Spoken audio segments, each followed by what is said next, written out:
आज हम पढ़ने वाले हैं रेफ्रिजरेशन एंड एयर कंडीशनिंग में जो कि टॉपिक है refrigeration by using liquid gases. इसमें हम पढ़ने वाले हैं कि रेफ्रिजरेशन में लिक्विड गैसेज कौन कौन सी यूज होती हैं। तो इसमें जानेंगे हम refrigeration by using liquid gases. Liquid nitrogen N2 या फिर carbon dioxide CO2 can be used for refrigeration and transportation vehicle. The basic system uses non-toxic low temperature liquid refrigerant as a cooling medium is similar to a vapor refrigeration system without using a condensing unit. The two most common systems which use liquid gases. Liquid gases जो कि nitrogen और carbon dioxide जो कि दो liquid gases हैं, इनका इस्तेमाल refrigeration के ट्रांसपोर्टेशन व्हीकल में यूज होता है। इसका मेन बेसिक सिस्टम पे काम करता है नॉन टॉक्सिक पर, जिसमें लो टेम्परेचर लिक्विड रेफ्रिजरेंट होता है इसमें कूलिंग मीडियम के द्वारा, और वेपर रेफ्रिजरेशन सिस्टम विदाउट कोई कंडेंसिंग यूनिट के द्वारा इसमें ये कूलिंग सिस्टम बनाता है। और ये दो प्रकार का होता है, मेनली दो कॉमन सिस्टम होते हैं। एक होता है कोल्ड प्लेट कूलिंग सिस्टम, दूसरा होता है स्प्रे प्लेट कूलिंग सिस्टम। सबसे पहले हम जानेंगे कोल्ड प्लेट कूलिंग सिस्टम के बारे में। सबसे पहले हम जानेंगे इसमें कोल्ड प्लेट कूलिंग सिस्टम के बारे में। कोल्ड प्लेट कूलिंग सिस्टम क्या होता है? In this system the liquid gas is pumped into an insulated containers in the front of cargo vehicle. Each unit has a temperature controller which is connected to a temperature sensor and allows setting -30 degrees centigrade to 20 degrees centigrade. When temperature rises, refrigerant valve gets opened and liquid these vapors are forced in the plates by pressure difference. As soon as our desired temperature is reached, refrigerant valve gets closed. Cold plate cooling system. Cold plate cooling system क्या होता है इसके बारे में? यह एक system होता है जिसमें कि लिक्विड गैस पंप्ड के द्वारा इसमें इंसुलेट होती है कंटेनर में। इसके साथ साथ में ये कार्गो व्हीकल होता है इसमें, और ये जो इसमें यूनिट प्रत्येक यूनिट होती है वो टेम्परेचर कंट्रोल करती है, जो कि अलग अलग टेम्परेचर सेंसर के द्वारा। और इसमें जो सेटिंग होती है अलाउ रहती है -30 degree centigrade to 20 degree centigrade के बीच में। जब इसमें टेम्परेचर को बढ़ाया जाता है, राइजेस किया जाता है, तो इसमें क्या होता है, जो इसका रेफ्रिजरेंट वाल्व होती है वो ओपन हो जाती है, और इसके साथ साथ में जो लिक्विड होती है रेफ्रिजरेंट के लिए वो कोल्ड प्लेट के लिए कन्वर्ट हो जाती है, जो कि वो वेपोराइज के द्वारा वो कोल्ड प्लेट में कन्वर्ट हो जाती है।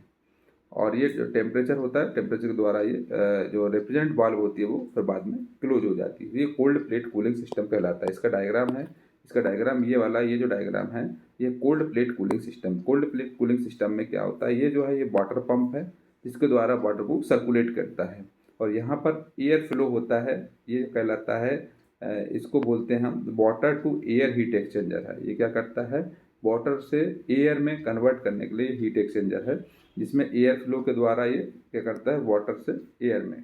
और यहाँ होता है एक इलेक्ट्रॉनिक मॉड्यूल, ये ऊपर वाला, और नीचे जो है ये है वाटर कोल्ड प्लेट है। ये है वाटर रिजर्वायर, और बाद में ये वाटर पंप। तो इस तरीके से ये सर्कुलेशन होता है। तो इसमें जो वाटर सर्कुलेशन पंप के द्वारा वाटर सर्कुलेट होगा, और यहाँ पर वाटर से एयर में कन्वर्ट कर देता है इस हीट एक्सचेंजर के द्वारा। इसमें एयर फ्लो होती है, और ये क्या करता है वाटर से एयर में कन्वर्ट कर देता है। और ये जा करके जो इलेक्ट्रॉनिक मॉड्यूल होता है, ये वाटर कोल्ड प्लेट होता है, तो उसको ठंडा करके, और ये वाटर रिजर्वायर होता है, इसमें वाटर को इकट्ठा किया जाता है, फिर ये सर्कुलेट होता है। ये कंटिन्यू प्रोसेस होती है, इसको हम बोलते हैं कोल्ड प्लेट कूलिंग सिस्टम। ये कोल्ड प्लेट कूलिंग सिस्टम कहलाता है। नेक्स्ट है spray cooling system. Spray cooling system in this method liquid N2 nitrogen is spread directly into the refrigerated space. इसमें क्या करता है, इस मेथड के द्वारा जो नाइट्रोजन गैस होती है वो स्प्रे के द्वारा वो रेफ्रिजरेट करती है। जैसे कि ये डायग्राम है, ये डायग्राम है स्प्रे कूलिंग सिस्टम। इसमें यूज होता है लिक्विड, वो कौन सा होता है, नाइट्रोजन होती है N2। तो इसमें देखें अगर, तो इसमें क्या होता है, इसमें जैसे ये यहाँ से देखें ये माइक्रो पंप है, और यहाँ पर थ्रोटलिंग वाल्व है। थ्रोटलिंग वाल्व के द्वारा यहाँ से हीटर से फिर यहाँ पर जो है ये फिल्टर है जिसमें फिल्टर कर देता है।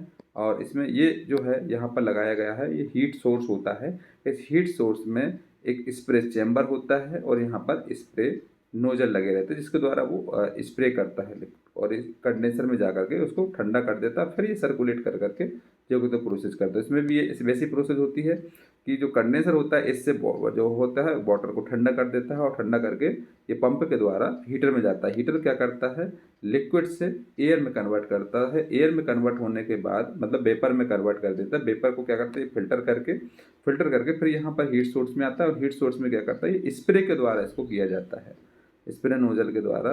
और स्प्रे के द्वारा यह एक स्प्रे चेम्बर होता है जहाँ पर ये इकट्ठा हो सके और ये जा करके कहाँ, कंडेंसर में जा करके फिर ठंडा हो जाता है। फिर और यहाँ पर एक थ्रोटलिंग वाल्व होती है जो कि थ्रोटलिंग वाल्व के द्वारा भी हीटर में जाता है। तो ये जो कंटिन्यू प्रोसेस होता है इसको हम स्प्रे कूलिंग सिस्टम होता है। स्प्रे कूलिंग सिस्टम में क्या होता है, इसमें स्प्रे का यूज किया जाता है, स्प्रे के द्वारा इसमें हीट सोर्स में जनरेट किया जाता है। तो इस तरीके से ये कंडेंसर है, कंडेंसर क्या करता है, इसको ठंडा करता है। और ये माइक्रो पंप है जो कि इसको प्रेशर के द्वारा हीटर तक पहुंचाता है। ये थ्रोटलिंग वाल्व होती है और यहाँ पर ये हीटर लगा होता है। और ये है फिल्टर और यहाँ पर ये है स्प्रे नोजल, दोनों जो है स्प्रे नोजल है दिखाया गया है। और ये जो है ये है स्प्रे चेम्बर है जहाँ पर स्प्रे हो सके। और ये पूरा जो प्रोसेस है वो क्या है, हीट सोर्स है। इसमें अलग अलग पार्ट यूज होते हैं। तो इस तरीके से इसमें जैसे हम देखें थ्रोटलिंग वाल्व काम होता है इसको सर्कुलेट करना। माइक्रो पंप का काम होता है यहाँ से प्रेशर के द्वारा लिक्विड को आगे बढ़ाना। और यहाँ हीटर का काम होता है इसको जो वो लिक्विड है उसको एयर में कन्वर्ट करना और वेपर में कन्वर्ट कर देते हैं। और ये फिल्टर होता है इसको फिल्टर कर देता है और बाद में यहाँ पर स्प्रे नोजल के द्वारा इसमें स्प्रे होती है। स्प्रे होने के बाद स्प्रे चैम्बर में इकट्ठी होगी जो कि हीट सोर्स में ये जो कहते हैं वो हीट सोर्स के द्वारा काम करेगा। फिर ये कंडेंसर में जाकर के फिर से कंटिन्यू ये प्रोसेस होती है जिसको बोलते हैं स्प्रे कूलिंग सिस्टम। ये भी एक कूलिंग सिस्टम की प्रोसेस होती है, स्प्रे कूलिंग सिस्टम होता है। तो इसमें कौन कौन से प्रकार का, दो प्रकार का होता है। एक होता है कोल्ड प्लेट कूलिंग सिस्टम, दूसरा होता है स्प्रे प्लेट कूलिंग सिस्टम। तो जो रेफ्रिजरेंट का जो लिक्विड होती है उसमें कौन सी यूज होती है, नाइट्रोजन और कार्बन डाइऑक्साइड गैस यूज होती है इसमें। और ये ट्रांसपोर्टेशन व्हीकल में इसका यूज किया जाता है। इसका बेसिक सिस्टम जो होता है नॉन टॉक्सिक पर यूज होता है जो कि लो टेम्परेचर पे काम करता है लिक्विड कूलिंग मीडियम के द्वारा। Refrigeration system without condensing unit के द्वारा होती है और इसमें दो प्रकार के सिस्टम होते हैं। एक होता है कोल्ड प्लेट कूलिंग सिस्टम और दूसरा होता है spray plate cooling system. Cold plate cooling system ये चीज़ होती है, ये कोल्ड प्लेट कूलिंग सिस्टम कहलाता है। इसमें कि वाटर पंप यूज होता है, हीट एक्सचेंजर यूज होता है जो कि ये वाटर टू एयर में कन्वर्ट करता है, इसमें एयर फ्लो होता है। ये जो होता है ऊपर वाला जो ब्लैक है ये है इलेक्ट्रॉनिक मॉड्यूल और ये है वाटर कोल्ड प्लेट और यहाँ पर वाटर रिजर्वायर है।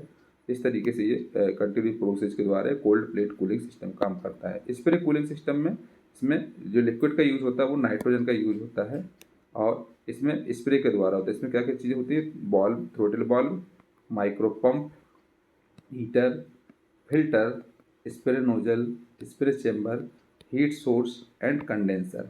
ये जो होते हैं पार्ट इसको हम बोलते हैं spray cooling system. Spray cooling system में एक कंटिन्यू प्रोसेस होती है, इसको स्प्रे कूलिंग सिस्टम कहा जाता है। ये डायग्राम इसमें बना सकते हैं स्प्रे कूलिंग सिस्टम के लिए और कोल्ड प्लेट कूलिंग सिस्टम के लिए डायग्राम बना सकते हैं।